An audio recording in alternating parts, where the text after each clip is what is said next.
What's up, everybody? It's Stacy Hessler here, your favorite realtor in all of Oklahoma, and we are here to talk about the Oklahoma real estate market today for the month of December. I've got my little Christmas swag going on here. I'm loving it. I love the holidays. It's really a time of gratitude, and thank you for being here and tuning in to listen to me. If you're interested in real estate, moving to Oklahoma, living in Oklahoma, what my life is like here, what my crazy dog is up to, you, my friend, are in the right place. Thank you so much for joining me here, but we're going to talk about what's going on at the national level, the state level, and then getting down into the more granular Ardmore / Carter County section. So let's just dive right into what's been hitting the news over the last month. So since we last talked, the National Association of Realtors, they released information stating that contract signings are at the lowest that they've been in 20 years. Contract signings, of course, is when you're actually going under contract to either purchase or sell your house. However, brighter news on the horizon. They also announced that interest rates are decreasing and we're starting to get back down to 7% now.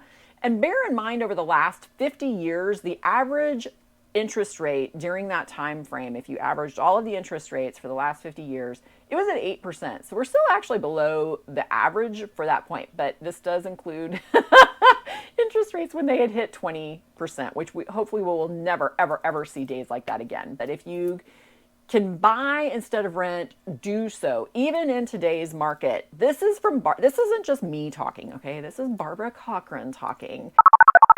You're much better off buying something now while you can. Because if you don't have a chit in the game and you continue to be a tenant and wait the market out, which many people are thinking right now they should be doing, they're dead wrong. Because the minute actual interest rates actually come down just one more point, everybody's going to jump into the market and you're going to be paying a lot more for your house. So if you have any way of getting the cash together and getting into the market and buying a house and getting out of the rental, which is tempting to keep because it's a little cheaper, don't do it. Buy yourself a house. As I've talked about before, you can always buy down your interest rate. Just because they're talking about 7% interest rates doesn't mean that you're stuck with that. You can buy that down. I've had several clients buy into the 5% ranges throughout 2023. So kind of on a little bit of a roller coaster here on good news, bad news. Foreclosures and bankruptcies are creeping up. I don't want anybody to panic yet. It's not like we're heading into any 2008 situation where the market just completely blew up with foreclosures. So that's not what we're heading towards.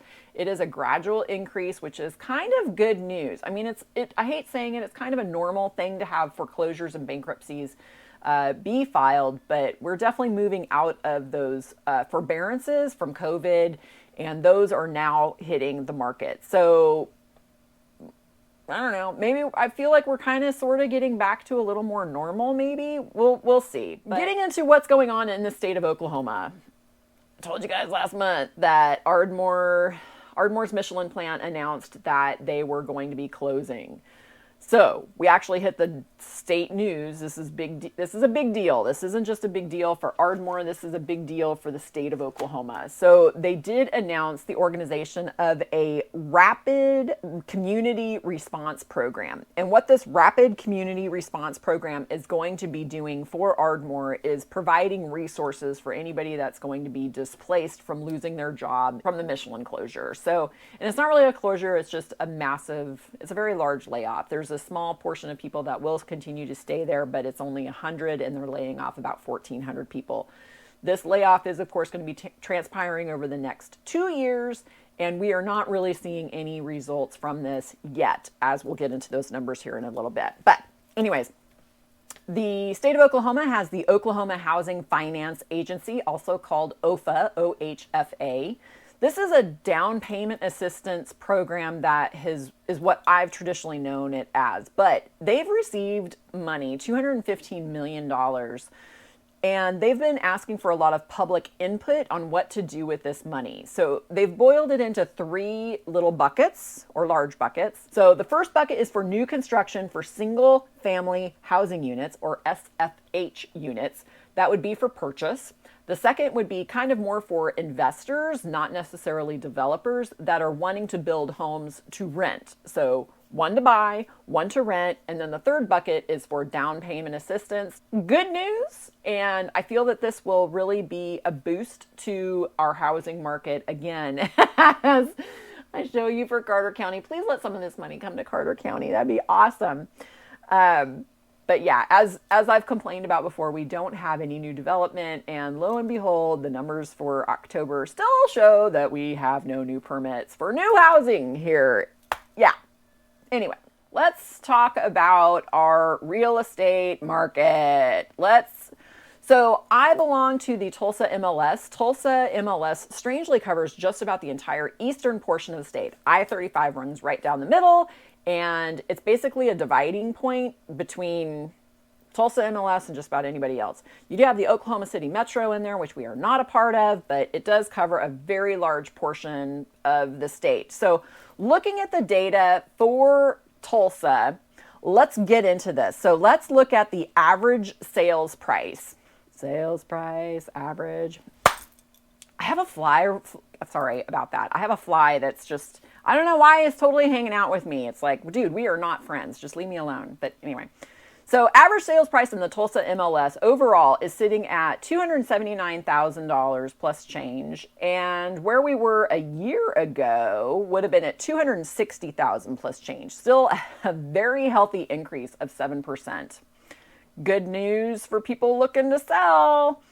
New listings. You can definitely see on this chart the seasonality of the market. You can definitely see like, oh, there's January. Oh, there's January. There's January. But new listings hitting the market in November of last year was 1,873.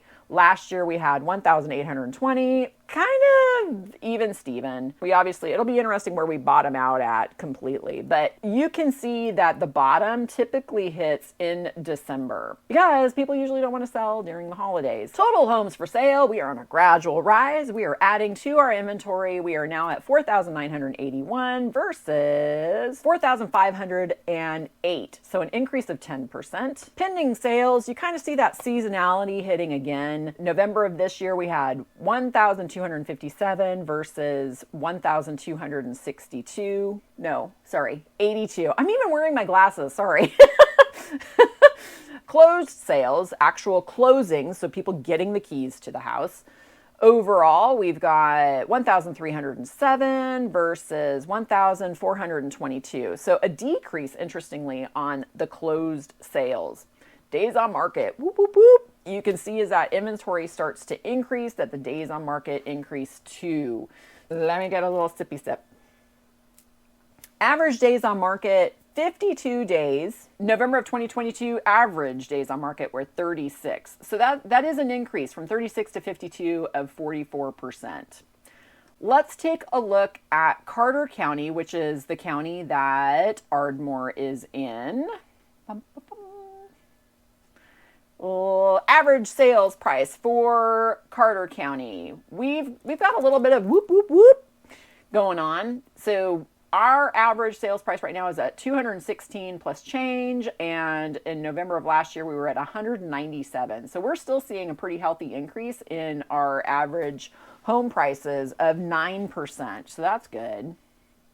New listings hitting our market. We had 52 this year, and then last year we had 61. So fewer listings, interesting. Fewer listings hitting the market. Total homes for sale has overall been on an increase. So we are sitting now at 157 new homes for sale. This is overall total homes that we have for sale in Carter County. And last year we were sitting at 162. So we actually have a slight decline in the total homes for sale.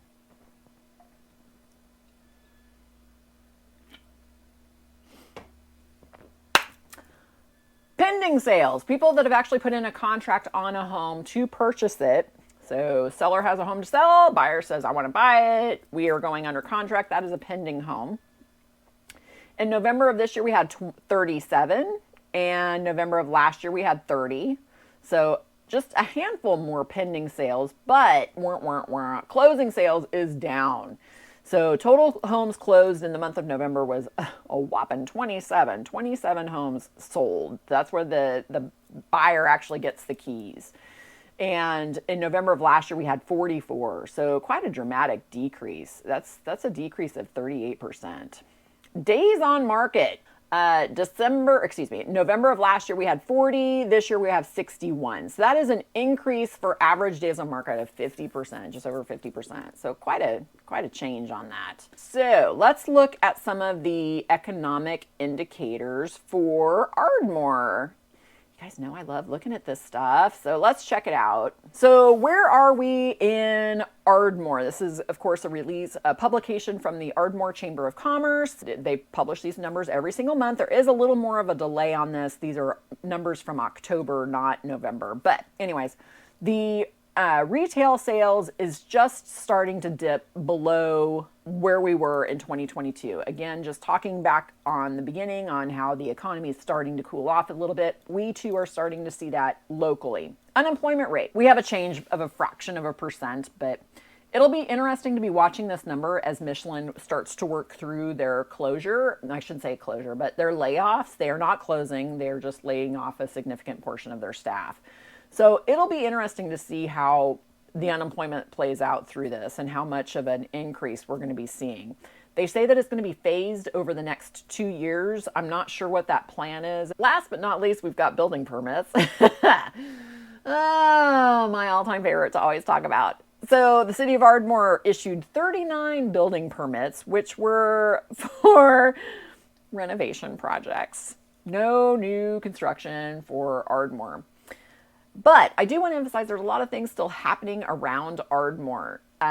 Thank you so much to some of my past clients and good friends, Timothy and Betsy. They attended the groundbreaking event for Albertsons. So we're all very excited that Albertsons is officially coming to Ardmore. There have been rumors going around for a couple of years now, but it is now official that they are coming. I just saw that Five Below is coming, and there's also been some other projects that are going in that have no signage yet. The liquid hydrogen plant is still in the wings. They had projected that they were going to be building it in 2023. That is not happening, but they do have the land purchased. So it's still supposedly something that's coming, but it's just kind of on hold at this point in time. But that'll be a huge coup for Ardmore when that finally does happen. Ardmore also celebrated the very first pecan festival. Pecans was a big thing here. I didn't know that there were so many pecan trees here in Oklahoma. It's pretty cool to be able to go to some local place and get fresh pecans. It's really cool that they finally launched the pecan festival this year, so this is new for us. Yay! Ribbon cutting. So we had Boot Barn, Amco, Walmart. Walmart grand opening. The Walmart grand opening was for the self-checkouts and the complete remodel they did to funnel everybody into the front of the store for the self-checkouts. I'm just going to be honest, the experience rather miserable. I don't like it. Walmart's starting to wake up to the fact that, hey, not having people up there or having cashiers actually staffed may not be a good thing because the theft that's going on for their company now is starting to go through the roof. So yeah, it'll be interesting how Walmart handles this. And this isn't just us local. This is a national problem that Walmart is admitting. Maybe self-checkout isn't such a good thing. So I miss having my local cashiers and having, seeing people. But anyways, that's just me. Great Plains Kubota did their ribbon cutting, and the Southern Tech building celebrated their ribbon cutting for their aviation building. This is big news for us. We're going to be able to provide the skills to people in the aviation industry and boost up the types of jobs that we have available here locally, and then wrapping it up with fundamentals therapy. That, my friends, is where we are at. If you enjoyed this content, please be sure to give me a thumbs up. And if you want to see more content like this every single month, please be sure to hit that subscribe button. It really helps me out. But that's all I got for you guys today. Until the next time, bye.